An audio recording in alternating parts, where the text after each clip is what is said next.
What's up, YouTube fam? This is your girl, Mommy So True. You didn't think I was gonna do it that softly this time, did you? You guys, I am back with another video. Welcome to my channel. Welcome back to my channel, my lovely subscribers. How are you doing on this beautiful day? Hopefully you're enjoying some sunlight. I love sunlight. If you love sunlight, give me a thumbs up. If you love sunlight, drop a comment and say, I love sunshine and sunshine is all around me. You guys, we are back, guys, continuing to thrive. We are still surviving. We are learning.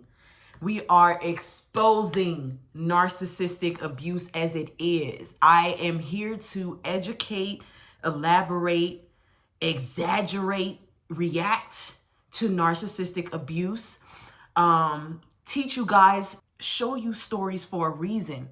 You guys, it's Monday and it is the fresh start of the week, and I'm dropping a video that is exposing narcissistic abuse. More so specifically, narcissistic abuse internationally.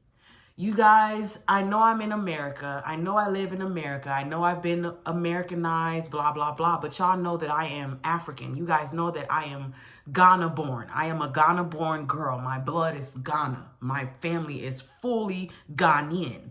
So I know firsthand narcissism from the foreign aspect. One of those differences I'm going to touch base on today because it still happens. It's still happening.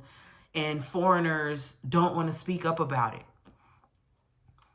This particular topic is brushed up under the rug a little too much. And here I am, Mommy So True, going to talk about it. We're going to expose it. What I'm talking about, you guys, is ancestral molestation. We are talking about when a mother is sleeping with her son or when a father is sleeping with their daughter. This is not just narcissistic abuse because it's a form of manipulation and control when you're taking the mind of a child who does not know better and telling them that this is the way of life and manipulating them to make them feel bad and forcing them to do sexual activities. That is just, oh my God, it's just beyond narcissism. Is evil, psychopathic. It's just disgusting. And that's why I am one of the biggest advocates of mental health for people all over the world, because all over the world, mental health is kicked under the rock. Mental health is disregarded. And because of that, there's so many children being abused by moms and dads. It's real. And we're going to talk about it today, you guys. This video is entitled, Cut His Penis Off for a Reason. This young woman, a Liberian young woman by the name of Bridget Harris. You guys may know this story, but a lot of you may have never heard it. And the reason I'm bringing it up and showing you the story is because you need to know that this exists, and this is a big form of a narcissistic parent. Many narcissistic parents are child molesters. The spectrum of narcissism gets people way past being a narcissist. Now they are molesters, they are psychopaths, they are sociopaths, they have these psychopathic behaviors. You know, now the devil is just fully in control of you. You're sleeping with your own child. All right, you guys, we're going to get into the video because it's very long. So I hope that you guys like, comment, and subscribe if you're new here. But let's dive right on into the story. I'm going to show you guys my reaction. I'm going to break down what's happening. But we're going to watch this together because I need you to know, I need you to understand what's happening in the world around us. This story happened 15 years ago, but it's so powerful that it needs to keep circulating. It needs to be heard. People need to learn. There's a child somewhere who needs to know that they are not alone and God is with them. And sometimes the pain will push you to cut the penis off. It'd be pretty much classic July weather, looking at warmth and humidity and just small rain chances on the way. A little after 1 p.m. on the 28th of July 2007, Police officers and paramedics were called to a third-floor apartment in Rockaway, Queens, and found 55-year-old Eric Goodridge on the floor. And just small rain chances on the way. A little after 1 p.m. on the 28th of July 2007, police officers and paramedics were called to a third-floor apartment in Rockaway, Queens, and found 55-year-old Eric Goodridge on the floor. He was handcuffed. His mouth was stuffed with a towel secured by duct tape. The police checked for a pulse. There was none. He was dead. At first, the officers couldn't figure out how he died, but they soon realized something was missing. It was his penis. It had been cut off and was nowhere to be found. There's a lot to this story. Viewer discretion is advised. Bridget Harris was born on the 6th of June 1991 in Staten Island, New York, to parents Eric Goodridge and Lucy Ann Harris, who immigrated from Liberia to the United States. Eric had several businesses, including an import-export company, a record store, and a travel agency. Lucy already had 2 children and went on to have 4 more with Eric. However, when Bridget was born, Eric denied she was his child. Automatically, we hear signs of a narcissist. This man had power. This man had 3 businesses. He had money. He had control. A foreign man with power, control, and money is a very demonic man, is a very selfish, arrogant man. Let's continue. Eric was no longer satisfied with his home life and eventually left the family for another woman, Lucy. This man found this woman who is Bridget's mother. She already had 2 children of her own. He pulled her into his life. And then once she had kids, now all of a sudden he's denying Bridget. Bridget came into the world denied already. She was already scapegoated by her narcissistic father before she even knew who he was. And once he got tired of the mom, just like a narcissist, he got tired, got bored with his life. He left the relationship mentally, physically, and got a new supply. Let's continue. Now left with 6 children, struggled to raise them alone. And in 1983, when Bridget was just 2 years old, Lucy left her 6 children and returned to Liberia to attend her grandfather's funeral. However, as she didn't have a green card or citizenship, and despite leaving 6 children behind, she was not allowed to return to the US. The 6 children bounced around from foster home to foster home. Bridget and her siblings eventually moved in with her father and his wife. However, in 1990, Eric took a temporary job back in Liberia, which extended for several months. Eric's wife grew tired of him and filed for a divorce. The children were sent to live with their aunt, Eric's sister, and grandma, Eric's mum, in Providence, Rhode Island. When I say a narcissist can never dodge karma, that's a perfect example right here from Mr. Know-It-All, Mr. I got so much money and so much power. The second wife, the new supply, eventually got tired of him. Because what happens is a narcissist gets a new supply. It doesn't mean they're going to thrive and be great in life. A narcissist cheats on you and move on doesn't mean they're going to be a better person to this new person. Every time a narcissist leaves you for someone else, all they're doing is showing themselves to another person. It's nothing but a repeated cycle. So here you are getting divorced by your second wife who you left your first wife for. Okay. Clowns. Demonic clowns. Bridget's grandma was described as mean and hateful and didn't have an ounce of love in her body. She showed favoritism and treated them like slaves, while her cousins sat around doing nothing and would beat. Bridget's grandmother showed no ounce of love in her bones. This is generational. So not only was her father disgustingly unloving, not only was her mother probably a very vulnerable narcissist, her grandmother and her aunt and her cousins were all narcissists, and they mistreated her and her siblings when they came to stay with them. This is so relatable and it resonates so much because not only has it happened to me personally, but I've seen it happen to kids that I grew up with in the African community, where they are stuck with grandmothers, aunties, and uncles who are treating them like shit, treating them completely different from how they treat everybody else in the house. It's very real. They are beating them viciously. They are treating them like dogs, prisoners. She showed favoritism and treated them like slaves, while her cousins sat around doing nothing and would beat them severely for the slightest thing. On one occasion, someone had forgot to flush a toilet and left a big turd floating, which Bridget got the blame for.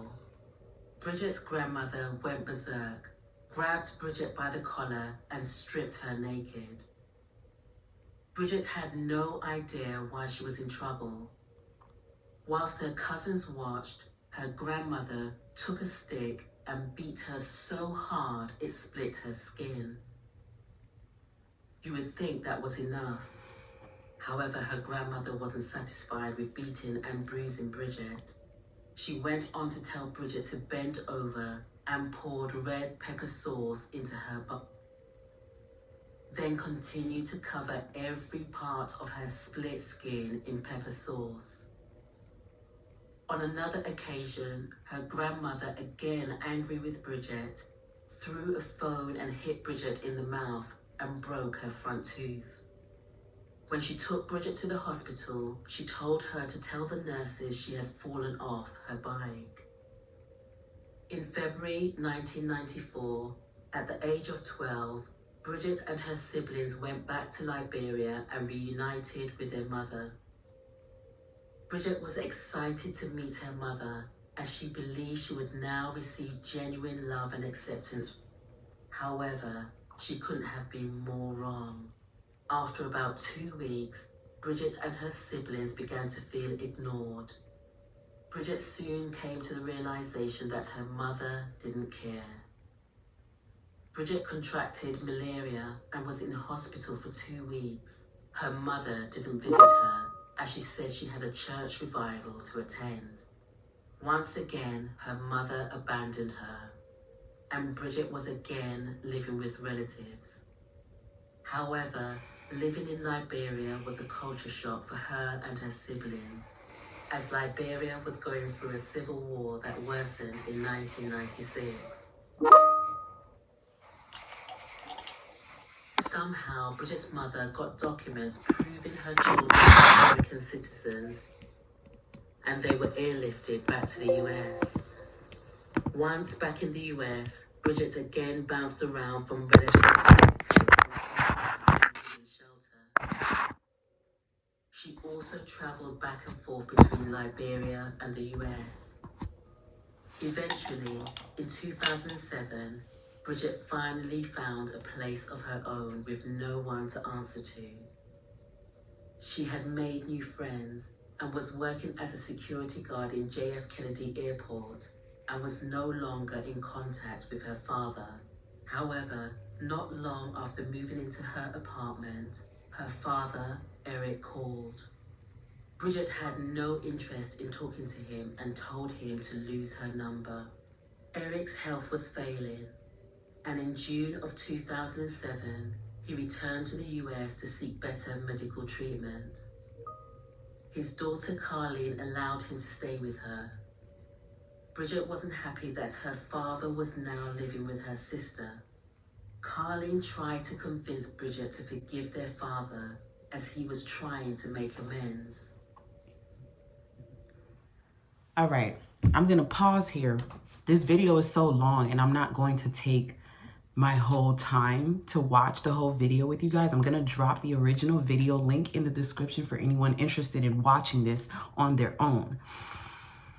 I'm just trying to pick up the valid points and the main points throughout the video. Right now, I want you guys to take a moment to watch the reaction of the sister Colleen in real life after this happened. And murdering him. Tonight, the other sister, Carlene Goodrich, is taking a brave stand against her dead father. Monstrous, man. Preyed upon her. Charge Harris's sister says she knows it's true because she also suffered a childhood of being abused by her father. Through all these years, the only reason I can talk about this now is because it's going to help my sister. She needs help. Myself, it started at about 4 years old, so I was about 12 years old. For my sister, probably about 3 years old. Till she was going on 18. Till she was going on 18. This was rape. This was intercourse. This was penetration. This was...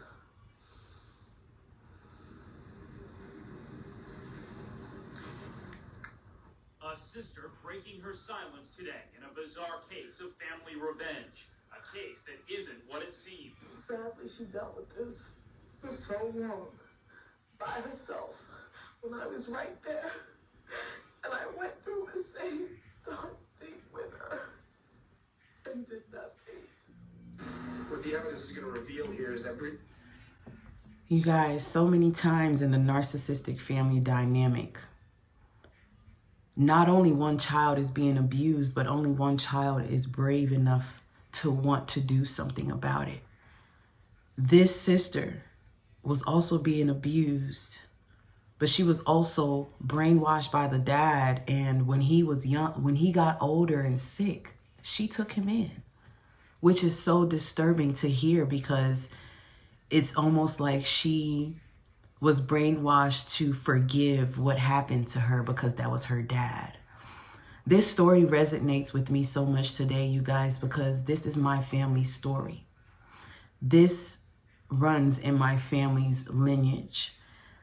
I learned right at the age of 30 that this is the story of my mother. I learned that my mother's sister, her youngest sister, who I didn't get a chance to know until I was in my late 20s, I learned that she was the one who was scapegoated because she wanted to speak up. She saw through it. She knew it was wrong. She didn't agree with what was being done to her and her sister.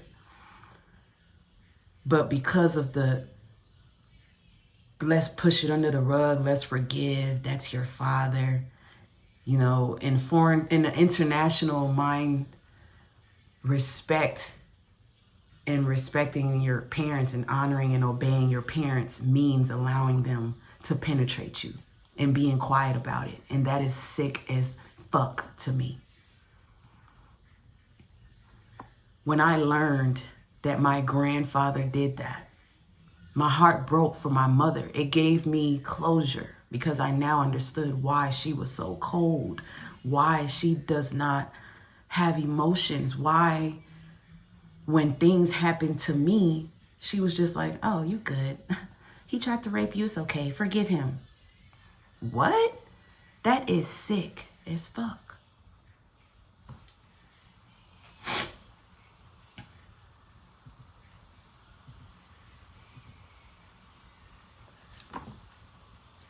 And I'm just gonna speak for my beautiful auntie. I know that she probably would have been the one to cut that man's penis off, just like this girl did to her father. Because one thing about this story, this man was penetrating his daughter from the age of This man was penetrating his daughter from the age of 3. From the age of 3. And her sick mother knew about it. And there's just so many curses generationally that comes behind all of this sickness. To have a mother who can abandon you, turn your back on you, and know that you're being abused by your own father is sick. To me, I feel like the mother wanted to go to Liberia and never wanted to come back. She never wanted to be with those kids because she probably mentally tapped out of it when that man did her how he did her. She wasn't strong enough to stand down for her children. And that's even more sick to me.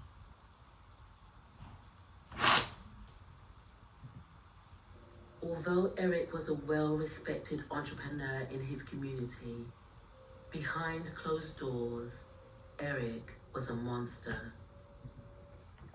In a lot of international homes, the fathers are these well-respected people. Everybody just loves them, and it's almost hard to believe that they could do this to their child. They're in church. They're holier than thou on the surface. But behind closed doors, they are complete monsters to their wives and to their children. Bridget, now older, left Liberia for the last time and distanced herself from her father. However, she did feel some remorse as she had left her younger sister behind and knew he was her. She also suspected Carleen had been However, when Bridget talked about it, Carleen would change the subject. But now he was back in the US and wanted to make amends. Bridget's sister Carleen invited her for a family dinner and told her her father would be there and that he wanted to apologize. Bridget agreed to attend the family dinner and took a 2-hour subway and ferry ride to Carleen's home in Staten Island. Bridget arrived.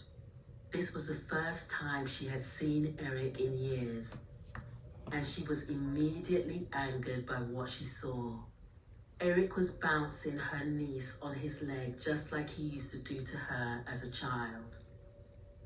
Not only did she find that disturbing, but her father announced that he wanted to take Carleen's daughter back to Liberia. This triggered Bridget. She was furious. She couldn't let this happen. She loved her nieces and refused to let what's happened to her as a child happen to them. Woo! All right. So, Daddy is bouncing niecey all over his lap, getting a hard on, and everybody in the family is blinded to this. I am never okay with seeing a little girl on a man's lap for reasons like this. I'm so sorry. There's certain things that a man with common sense, morals, values, a man with a sense of godliness, he wouldn't even feel comfortable doing certain things with a little girl. Like, a man shouldn't even want to bathe a little girl. I mean, why the hell was her mother programmed to thinking that was normal when it was done to her? Because she grew up in this narcissistic family dynamic where abuse was normalized.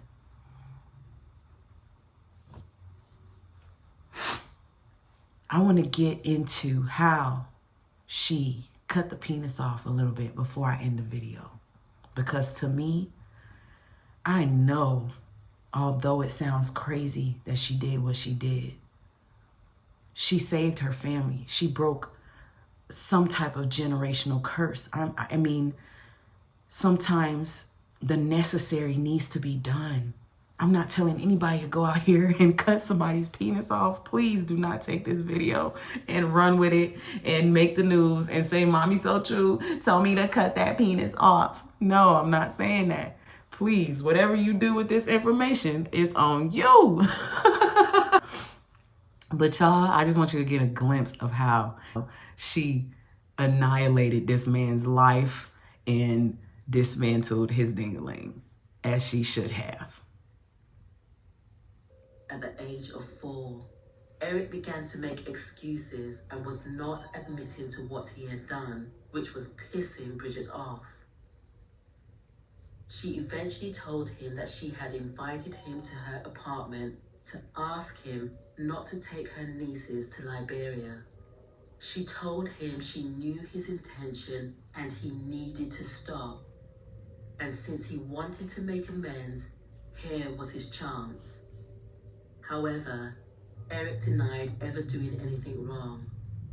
Bridget Of course. was now in a rage and screaming at him, calling him a liar and telling him that he knew what he had done. Bridget realized that he was not going to change and knew her nieces were in danger. She was going to stop him one way or another. She was going to take away his weapon, and that weapon was his. Bridget was going to ensure he would never hurt a little girl again. Eric got up and took a step towards her. Bridget pulled out her pepper spray and sprayed him in the eyes. They fought and fell on the floor. Somehow, Eric passes out.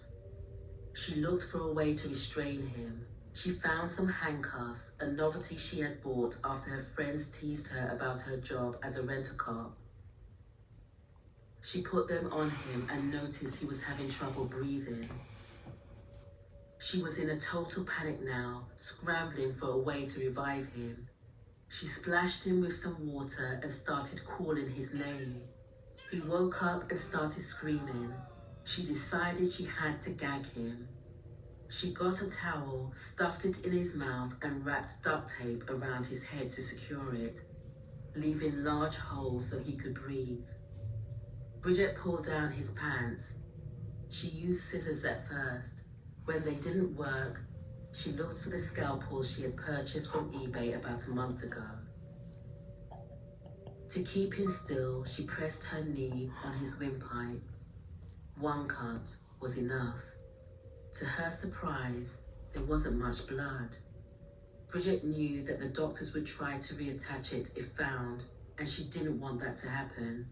She brought her father's to the stove and turned on the flames. The smell of burning flesh brought Bridget back to reality.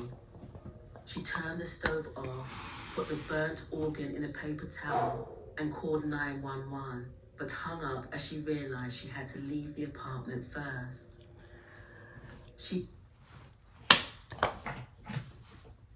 That girl burnt her daddy dingling off, y'all.